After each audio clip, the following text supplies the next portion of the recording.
Good everyone, I'm going to do this video. Today we have a review on the Russian P-63 A-5 King Cobra. As mentioned in the Russian B-25 review, I would rather take this over the Russian B-25. And, well, you're going to see exactly why. So for 1,600 Golden Eagles, do I think this aircraft is worth it? Well, yeah, of course it is. It's a King Cobra. That is arguably the best King Cobra. In my personal opinion, I prefer the A5 because it doesn't feel as nose heavy. And you're giving me better performance at just zero point 0.7 of a BR higher than a P-39? Give me that, is all I'm saying. Now, there is an additional King Cobra that I would love to see added to the game, although I severely doubt it. Um, as it turns out, Alexander Prokrushkin flew a P-63. It's just the Americans told them they weren't allowed to. I believe it's for the Japanese they were meant to use them against, but they ended up using them against the Germans anyway, because Russians don't care. And apparently Alexander Prokrushkin did the same with his P-63 and whipped those gun pods that you can see underneath the wings there. And we basically had a P-63 with much better performance for the most part. Now, as you'll notice, the P-63 actually falls a little bit behind in max speed compared to Prokrushkin's P-39. That to me, though, is a bit false. Of course, that's at a different altitude to Prokrushkin's P-39, because the King Cobra does actually have much better high altitude performance. That's mainly due to a supercharger. And subsequently, you're going to have much more better results at altitude in the impending up tiers is the word I was looking for. And subsequently, that is something that you're going to want to consider. Now, don't get me wrong, Prokrushkin's P-39 is a very good aircraft, but realistically, I would want this instead. Having that extra high altitude performance for when you need it and having great low altitude performance anyway, being a Cobra, really gives you a more wider spread of the spectrum over a long series of time. Because at the end of the day, I have taken Prokrushkin's P-39 to 5.7, and it is still very good there. But against most of the high altitude fighters, you ain't going to stand much of a chance. Harry, I believe, has taken this aircraft up to about 5.7 as well and kicked some royal ass in it. And he was able to compete at altitude with some of the fighters up there. That gives you a real idea. But anyway, less about that. Let's go over the aircraft a bit more. So, the engine is a Allison V17-1093 12-cylinder inline with 1,325 horsepower on 100%, and takeoff power being WEP is just under 1,500. That's certainly pretty good for around this BR. That's actually one of the better inline engines that you're going to have around this BR. It's not as good as the 109 G2, which you can find in an up tier for the most part, but the King Cobra to me just feels better in the controls than the BF109 for the most part. But against an F4, it's going to be a lot harder to fight because I took out my US BF109 the other day and I fought a Russian P-63 and I was able to basically hand his ass to him. So against G2s, it's going to be tough, but you can at least beat them. And against F4s, it's going to be even tougher, is all I will say. But you can outturn the P-63 for the most part. Going over the guns, we do have quad 12.7mm Browning machine guns, with the wing-mounted machine guns having 250 rounds each, because this makes just under half your ammunition, and the rest is stored up here in the nose for 270 rounds each. That's certainly not bad, just over 1,000 rounds for 450 cals with a decent fire rate and good fire chance. You're going to have use out of these. Now, of course, you do have the, shall we say, the unique selling point, if I was to use a business term, and that's the 37mm. You can't really say many fighters carried a 37mm in World War II, realistically. I mean, you had the Act-9T, but that shaped itself apart. You had the Aero Cobra, you had the King Cobra, and there wasn't really that many after. The main reason the King Cobra has this is because, well, the Russians loved it and they wanted to keep it. If it was down to me, though, I would probably swap this out for maybe I don't know, what did the Russians have? I mean, they did have Berizins that could go in there, which would be amazing. I'd love a Berizin. And I'd love to swap out the 50s for that. But it's either really this, or they could have put in a Shavak, and yeah, I'd rather have the Derp, realistically. But I'm sure the Russians would have experimented in some form or another with different armament for this aircraft. But it's Russia. Would they really want to remove a 37mm to try and put a Shavak in? I don't think they would. Now, a key weakness of the King Cobra is the fuel tanks on the wings. These are very easy to hit, they are very large, and most importantly, if one of these catches fire, it is very unlikely to go out, and subsequently, you're probably going to burn to death, or your wing's going to snap like a twig. As a result, it does make this aircraft very flammable against engaging bombers. So if you are going to engage bombers, come in from their dead zones. That way you can at least engage safely. Now this aircraft does have access to a slight bit of ground ordnance. We do have access to a single 500-pound bomb, which is mounted under the fuselage. A solid bomb all-rounder, I mean, good explosive, good blast radius, and it's handy to have. I mean, it's a 500-pound bomb. It's one of the more versatile bombs that you can have, but you only get one. And as a result, if you're looking to take this aircraft into ground RB, I wouldn't buy this aircraft for that, of course, but if you really need an aircraft for ground RB, get a Stalin Bolt, the Russian P-47. There will be well, you'd have already seen a review for that aircraft, and all I'm saying is that thing blows this thing out the park for ground RB. As well as the fact that the 37mm only carries HE. It does not get any AP rounds, because this is the M4 cannon, not the M10 that you get in the later King Cobras.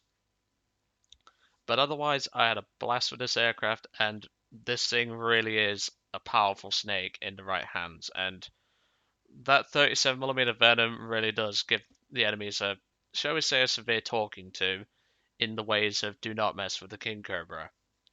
Combine that with a great rate of climb and decent high altitude performance, you're gonna be a tough aircraft to beat if you use it properly against the enemy. So let's get into the battle and let's take a look at the Soviet Snake, as I've nicknamed this thing. And this thing is an absolute badass. It really does get the job done, and its boosters is slightly better than the Russian B-25, and it's much better to have for more fun purposes, because at the end of the day, I look for fun and unique, like, character with premiums. I don't just go ahead and say a premium is bad purely because it has no character. And there you can see a Stalin Bolt there, but realistically, the King Cobra is just much more characterized than the B-25. Because at the end of the day, I can make snake puns about this thing. Like, me and King Cobras have always had a good history. There's your one snake. Well, there's a snake pun. One of many, most likely. And well, I've already made the Venom joke, so I can't really say it's the first one, but you get the point. But combine this with decent high altitude performance, decent guns overall, and the fact that your team does great job as being bait, it really does put into context what this aircraft can do when it's left alone to do its own devices.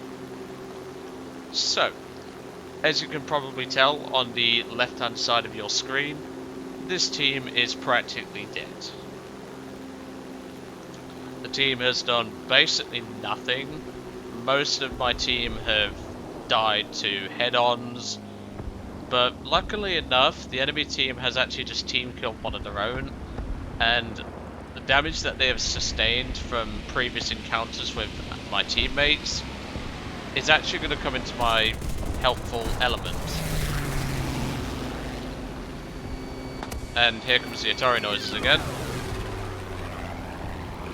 Which, by the way, according to the forums, not many people have complained about that. But anyway, so the P-51C10 attempts to pull up here. I hit him with 2 derps, which only one needed to connect, but 37 had already ratted off by the time I let go of the trigger, because it's got a really good rate of fire, the 37 does. And that is kill number 1. As you can tell, I wanted to finish off that guy before in case his fire went out. I put a derp right in the tail section, kill number 2.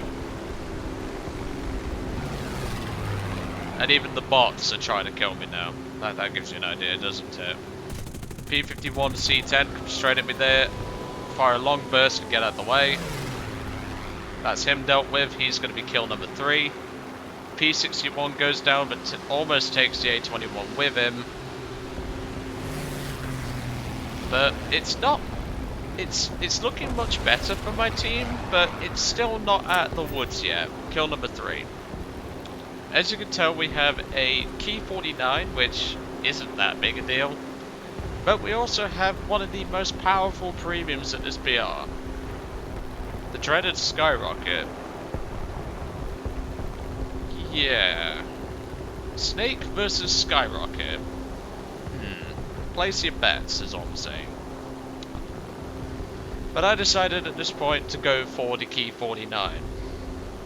I know some of you will be thinking, why would you ignore a Skyrocket and go for a bomber? Well, I thought my teammate over there in the A-21 could handle the Skyrocket. And not only that, our P-47 pilot might actually have the brains to go and help him. Unfortunately, it seems I grossly overestimated my teammates' well, shall we say, intelligence. It's a bit like in Cars 2, where Mato grossly overstates his intelligence by saying average intelligence in that film. At least it was better than Cars 3.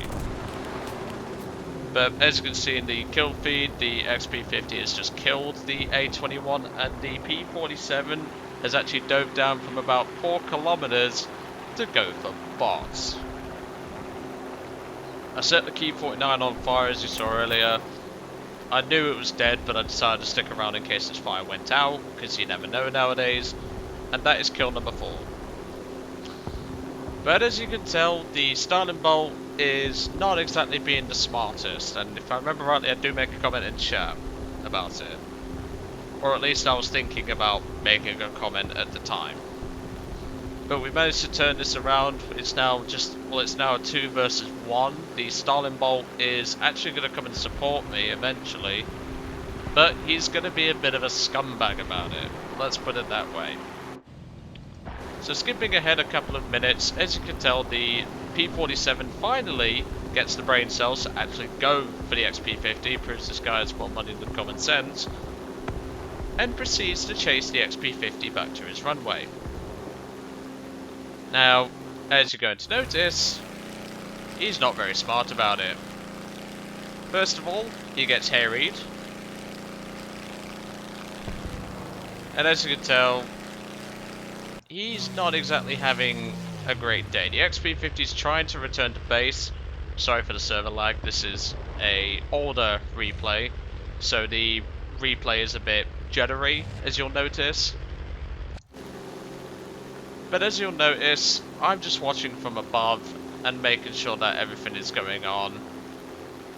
But, as you're about to see, Mr. Cool Sergey is going to be a little runway vulturing scumbag. But luckily, it doesn't pay off for him. So I'm still watching from above, I'm just obviously reclimbing and keeping an eye on the situation. And thankfully, the Starling Bolt was about to get his, well, he's about to get his just desserts. And there we go. The Starling Bolt got pilot sniped by the AAA. He did damage the XP-50, so that's going to give the XP-50 a bit more of a repair time, but I don't think he's going to care about that. I did try to say let him land P-47, but I do make a small comment in chat here of saying Unlike our P-47, I will actually let you land in peace. Feel free to J out or fight, your call. Because I still had about half my ammunition left in the 50 cals. I still had about 20 rounds of 37mm and about 11 minutes, 10 minutes of fuel. So I was not really too fussed about what this guy wanted to do. But he wanted to take off, so I have to give credit to Mr. Pete. I'm just going to call him Pete Donkey Kong, because that's basically what his name implies. It's like in Fast and Furious Tokyo Drift, where they're like, if I remember the scene, they're in the elevator and they said DK, and he's like, Donkey Kong. It's just such a great. It's a good film, but not one of the best in the Fast and Furious. And even then, Fast and Furious has gotten shit these last few years. Now, what I planned to do here is, as you saw, Skyrocket versus the Soviet Snake. I planned to use the chat as a bit of bait, so to speak. He was too busy typing, and his situational awareness was not very good. And subsequently, he gets a taste of the venom. That's kill number 5, and that is the ace in the Soviet Snake. So like I say, for 1600 Golden Eagles, 800 on a sale, this thing is a steal. It really does have great performance, it really does have the armament to punish the enemies, and to me this feels more like an Aero Cobra for the most part, and that's what really sets it apart from the other Cobras. It feels more like its younger brother, and yet it's got the engine of a later Cobra, if that makes sense. And to me, that is better than having a P-63, A-10 or a C-5. This just feels better. But comparing this to the Russian B-25, this thing is an easy sale. Comparing this to a Stalin Bolt, if you're more of an ARB focused pilot and you like to get stuck in at mid to low altitudes, the P-63 is probably going to be better, but realistically for super high altitude performance, as in 7 kilometers and above, you're going to want Stalin Bolt. But anyway, I'm going to get us off. I hope you enjoyed today's review on the Russian P-63 A5, and I will catch you all on the next one.